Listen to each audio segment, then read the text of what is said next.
A growing guerrilla resistance movement, fueled by increasingly brutal Russian repression, is happening right now in Ukraine. While the previous believed Dmytro Russia has been able to gain control over only 20% of Ukraine during the first 4 months of the invasion, it has had significant trouble imposing its own order in those same areas.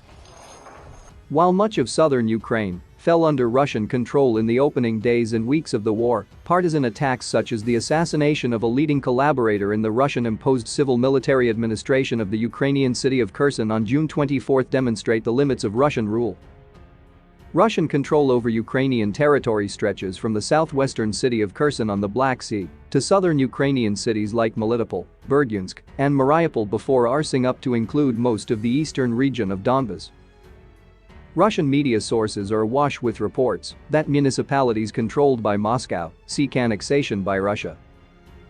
Russian occupation authorities have effectively already begun integrating the region through a variety of underhanded means, such as forcing local economic activity to be conducted in rubles, broadcasting Russian TV channels into Ukraine, and setting up supposedly humanitarian links between Russia's ruling United Russia Party and occupation areas in Ukraine.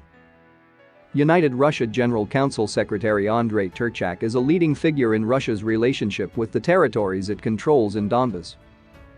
In what can be seen as a hint of Russia's possible intentions, Turchak has said that United Russia field offices could be set up in newly occupied Russian territories as soon as they are annexed by Russia. New legal aid centers being set up in occupied eastern Ukraine by United Russia could indicate that the Russian ruling party has already begun trying to creep its way into the legal systems of areas of Ukraine controlled by Russia. Ukrainians have not gone along with Russia's designs as Moscow might have hoped. In the first months of Russia's occupation, protests against Russian troops were common.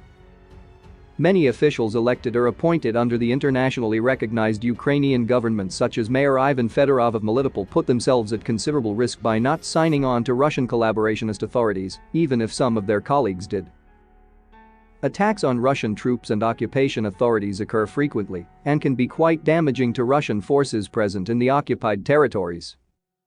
Before the Russian invasion, when many U.S. intelligence assessments claimed that Ukraine would be overrun in a matter of days if Russia were to invade, the U.S. put significant thought into supporting a grassroots insurgency of Ukrainians to battle Russian occupation forces.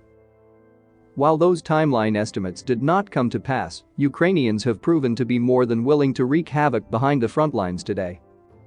Since mid to late April and May, the tempo and intensity of Ukrainian partisan attacks have increased, potentially having a deleterious effect on the morale of Russian troops. The Putin will probably learn the hard way the same lesson which was learned by Hitler. You can never win against a people when they are defending their own homes and country.